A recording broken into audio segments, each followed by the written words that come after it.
Coming up off the Eagles' victory against the Minnesota Vikings, I want to take a look at the film and see what worked on defense, what's a work in progress, and who's shining out there on that field. What's up, it's your boy Cintron coming back at you with another analysis video, and I kid you not, that's my real name. Eagles film analysis, all 22 tape on the defensive takeaways from the Vikings game. So we have Sean Desai here, man. And I agree with him. He called a better plan for this game than he did with the Patriots game. That being said, he still, had some flaws. Got exposed on some things. Not him, the players on the field, but we're lacking in personnel. We're missing 4 starters on that side of the ball. So, or 4 starters total, 3 on defense, I think, and 1 on offense. So a lot to be improved there, but not a lot for him to work with, considering his original defense. All right. It didn't look so great on the stat sheet, but that being said, he picked a lot of spots where he got aggressive. We got the results, and the turnovers just make the whole thing pop. Some of them not by design, but just our guys going out there and making a play. All right, so the game was a fantastic look at how Desai will handle a top receiver. And very early on, it seemed that they gave Darius Slay a chance to line up with Jefferson one-on-one, which I hate that they went away with, but I went away from. But I get that the overall defense dictated that you move Slay in this way or that way, and had him playing this coverage or that coverage. When I would, if it's not a crossing route, it'd be best served that he was in Jefferson's face and at the line of scrimmage. Just how he played him last year. Slay's really no different. He didn't age out of the system. So I think just really what they were trying to do on offense and what we were trying to do to stop them overall stopped us from playing that way. So I thought Slay was actually really good. Yeah, he was. But you just can't cover Jefferson from those splits on routes like these. Like this. It's basically impossible for any one cornerback. What I love, though, was how quickly that the Eagles adapted. So you can see here on the play here, Justin Jefferson he made an excellent move to kind of hide his cut, which kept Slay from undercutting the ball to have a play at it. One of the best routes you're gonna see. Slay, he's not gonna bat for 1,000, but all those receptions were on him. This is like and yeah, he was on him in man, but there was a little bit of traffic in there, a bit of a crosser, so those are difficult routes to cover. Having the underneath coverage and trying to play off of him to see where he's going and to make a move on the ball, but the cornerback's gonna be at a loss there. It's gonna be an easier reception for the receiver if he can fake him out at the stem part of the route. So the next one, this was superb on 3rd down. I really liked how the Eagles handled Jefferson for the majority of the game by essentially using a number of different variations on bracket. So they did bracket coverage him, which means the safety was over the top, or a DB assigned to that area, whether it be like cover 3 or cover 1. And they assisted in providing some cloud backup coverage there, backup service. So Jefferson was never truly alone. So if it's man, safety's playing on the top and the DB's playing underneath. If it's zone, then the DB passes him off at a certain point, and then safety kind of takes over so that he's always bracketed between 2 guys. So when they bracketed Jefferson, he didn't really do a lot. And I know it sounds weird when you look at his stat line, but I actually think they stopped Jefferson from totally controlling the game and did okay against him. Yeah, he had 10 catches for I think about 59 or so, but he really wasn't able to dictate things and really get too many back-to-back receptions. I think maybe only once in the game where they're going to him and dictated that the offense went elsewhere. Yeah, you could say he affected the game as far as coverage goes as well, drawing attention, which he did on a couple plays, which allowed other people to shine and get some make some plays, make some receptions, move the chains. But it wasn't like he was the reason that they were in the game, or he was the reason that they were on the verge of winning the game. You don't call 10 catches for $159 a non-factor. But if you go and look at it, there are a lot of empty calories there. They weren't perfect against him all game, more on that later, but I thought the game plan was really sensible and effective. Also, just look at Jordan Davis go. So Jordan Davis comes in here, he makes a swim move. I mean, he just gets to the quarterback, reserves that timing. So Slay is in, I think, trail position, and he's allowed to break up that play. But it's kind of half and half. He had solid coverage, but Jordan Davis definitely expedited that clock in Kirk Cousins' head and moved him. All right, this is done, baby. Yeah. Moved him not off the spot, but affected the pass by getting to him so quickly and expediting that play. I can't say enough good things about the Eagles' run defense. After 2 weeks, they are stopping the run despite playing relatively light boxes and not relying on 5-man fronts like last year, which, we'll still use that, but it's a great sign that we were able to stop them in 4-man alignments. Yes, they have played 2 pretty bad rushing attacks, and we're going to play another one that's not going anywhere fast, so we should be able to dominate them on the ground as well and make that pass attack one-dimensional, which hopefully will help us out. But it's still a really good sign. The defensive line was really, really good, and even the linebackers were good against the run in this one. So they were coming in and filling the gaps when the D tackles were coming in, beating their men. They're coming in behind them into that space to fill it and being able to hit the runners before they get a full head of steam and cut off their running lanes and just stuff them for little to no gain. I think Morrow played well, and I'm sort of surprised he didn't make the roster because I think he's a decent player overall, which he is, but, it's just a numbers game. So if Nakobe Dean wasn't hurt, we wouldn't be hearing from Morrow right now. All right, let's see. Jalen Carter, man, he's just an excellent move, but, these guys here, they're getting penetration. So just an overall excellent play, but Jalen Carter definitely makes this play, blows it up right there, and the running back's like, damn. So we're getting excellent push in the middle. Like, those D tackles are making that line right now, and not saying the edge guys are lacking, but it really is night and day last year, especially with Javon Hargrave, as good as he was, pass rush element, yeah, but the run defense was poor on his side. So Jalen Carter, for me, is an upgrade thus far. And he's not like he's not getting, pressure as well. He's got the 3rd most pressures in the league right now, regardless of position. And the exterior guys are going to do what they do, but Jordan Davis as well, like him being able to provide that pass rushing element is like he's looking who's this guy? Nothing like the rookie from last year. So despite being impressed with the sign, his game plan overall, the fact is that the Eagles' talent in the secondary with current injuries just isn't good enough. Yeah, it's hurting us having Bradbury out and Reed Blankenship out, because they're young leaders in that.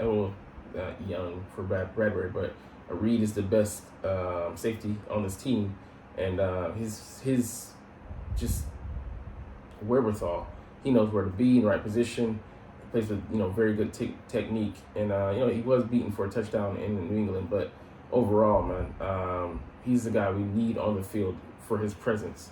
And Bradbury, he's an experienced veteran. He didn't have the best game in week 1. He was solid for good chunks, but he's invaluable, especially with what we're looking to do, which we'll talk about later, with the versatility and deployment in that defensive backfield. The safeties and linebackers got worked in coverage this game, which is not surprising because it's not our strong point, just being honest. But I'm honestly not sure what else Desai could do, especially as he had to bracket Jack Jefferson all the time. I would say he didn't have to, but based on the coverage that he called, that was where things leaned towards. This play is a good example. By playing dime, you get a safety on T.J. Hawkinson, but the majority of the times Hawkinson was on the Evans, he won easily. I think just Evans isn't good. Like, if he had the size, I think he'd be fine, but he's just not good enough with the technique he has to play a guy who's 6'5", runs the way he does, runs good routes, especially at the tight end position. did a number on this guy, Evans. This isn't a case of being out schemed and having a linebacker on Hawkinson, but a case of the Eagles not having enough defensive talent to stop two really good weapons in Jefferson and Hawkinson. And you can see here, like, he just stems him so well. Man, he's stuck to the inside. Already lost ground when he made that move. He stuck his foot in the ground and got upfield. He was beat. So, not like you can do about that with that, but just move on to the next play. It didn't happen. I mean, it happened a handful of times, but that's more than enough. You want to have a guy playing better than that. So I don't know. Moving forward, we could put Bradbury out there, and I think that's what we're gonna do. But we'll get to that a little bit later. Hopefully, he would not make that same mistake, and he does offer more size and weight to bringing that to the table. I don't know. So no, it's supposed to be no. Whether to blame the side of the young defensive backs, the defensive backs coach, or all of the above. But the communication in the secondary was a disaster in this game. Could blame it on a short week, but these are things that we struggle with going back to the Super Bowl: motions, shifts, and play action. That just anytime you show any level of certain complexity in the past 3 seasons, our defense just melts, and we have to correct that. So it just killed them at times. So Mario Goodrich, I'm not expecting him to definitely not be able to stop Hawkinson.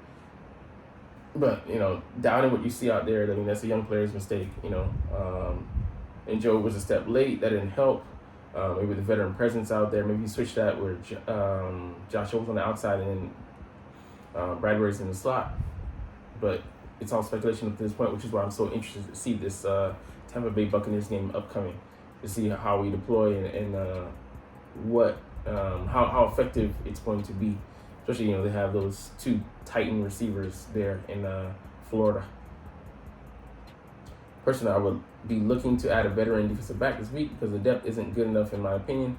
And actually, we worked out William Jackson III, who's a former Bengals, I think, and Commanders cornerback.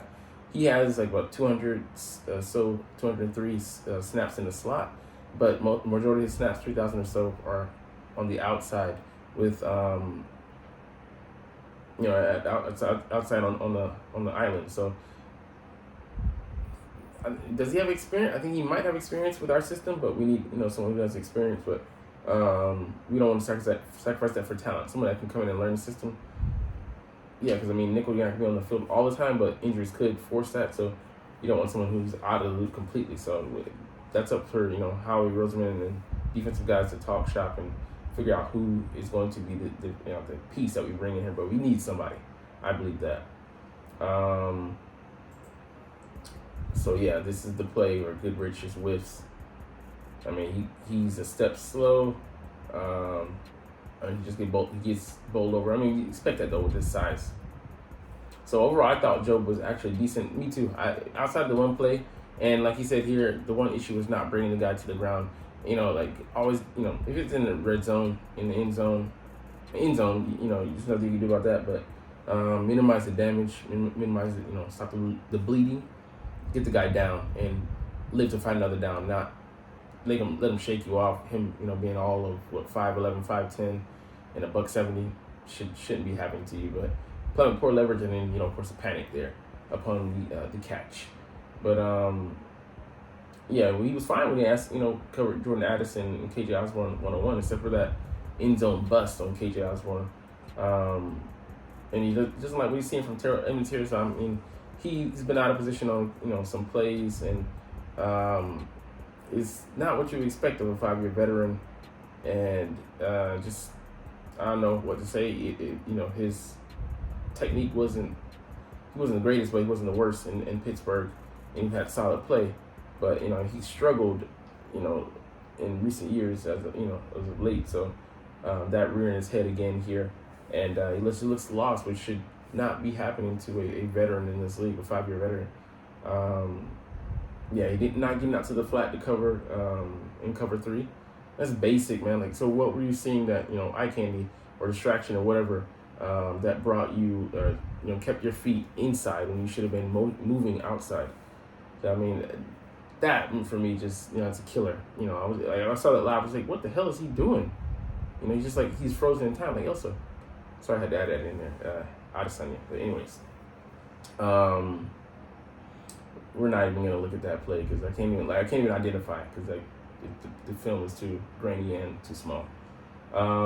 There was some stuff that I really liked in this game. The use of defensive lineman personnel and variety of fronts was cool to watch.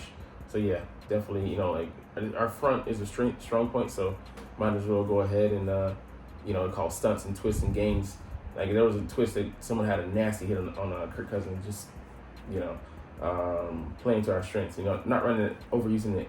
So when we use it sporadically, it definitely is effective.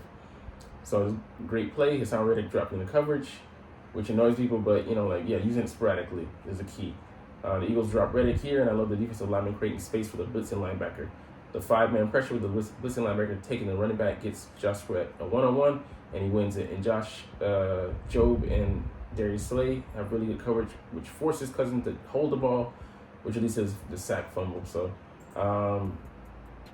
you can see here him coming in and the linebacker coming in, and the running back just doesn't have the room to help and ends up creating that turnover. So just a really great move. But you can see the guys in the back end here.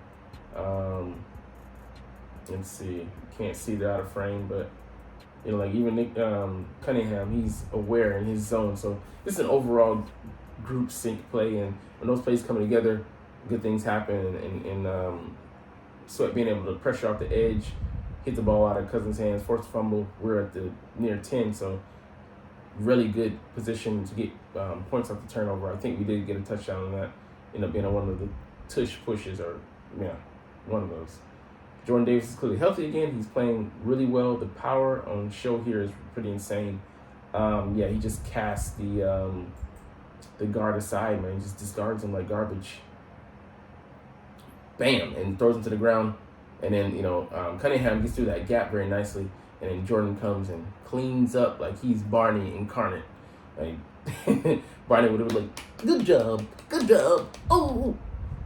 Yeah, he would have been very happy with that.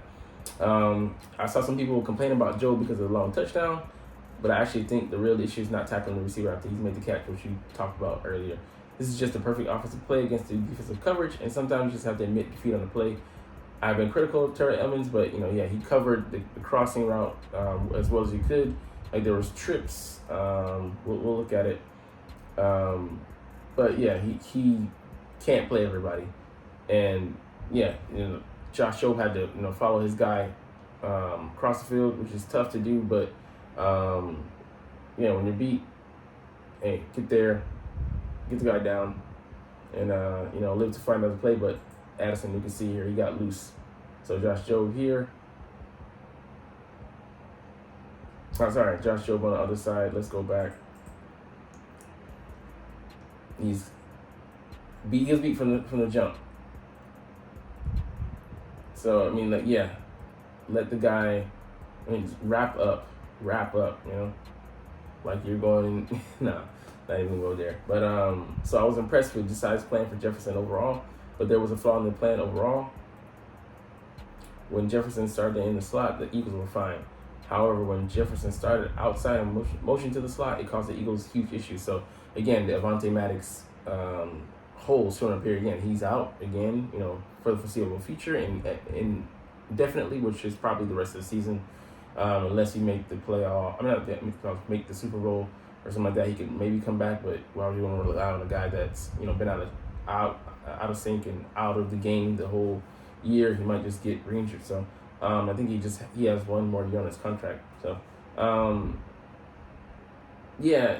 what are we gonna do there? So Goodrich, he is green. He's gonna take his lumps, but can he grow? Within the span of this year. It's tough for rookies. So I'm gonna lean towards no, and he's gonna be out there maybe serviceable. I think better than Josiah Scott, but what's his room for growth potential and as well as setback. So that's something that the defensive coaches and how we have to weigh and see if the upgrade is necessary. I would like to get somebody in there, so we'll see what they decide to do. But yeah, bringing in Bradbury and putting him in the slot. Because, yeah, anytime Jefferson motioned to the slot and he was one-on-one with him, that's just a loss because, I mean, like, if you can't even trust some of your corners to play one-on-one with him that are more experienced, what do you expect out of a rookie, first-year defender to do with him? One-on-one with no bracket coverage behind him. You know, that's just an L. So let's look here. You can see the motioning into the slot, and he's late to get over there, giving him way too much space. And, you know, what technique he should have been playing with, you know, he leaned too far inside. When your help was inside, you should have been playing the outside technique. So, this is the only play I looked at and really did not like what I saw. So just the one that was just had really like no chance to succeed as far as like the deployment and how the defender was playing against him. Again, you have to remember that it was a short week and a lot of the young defenders were in the secondary, true, but you can't have miscommunications like this in the secondary and expect to be a top defense, which is true. But I'm not in the room, so I'm not going to speculate who was at fault because it would just be a guess, but it's just not good enough. I really do think the Eagles could do with another veteran presence in the secondary. Ideally, someone who knows the system, so yeah, we're going on about that. The secondary and linebackers aren't good enough, or weren't good enough this game, so, and that's going to be an ongoing issue, man. Even with Nakobe Dean out there, with our guys healthy, we're still at a deficit overall speaking. We're stronger, but not where we need to be. All right, Zach Cunningham, yeah, he's going to get burned. I mean, he's not the best coverage linebacker.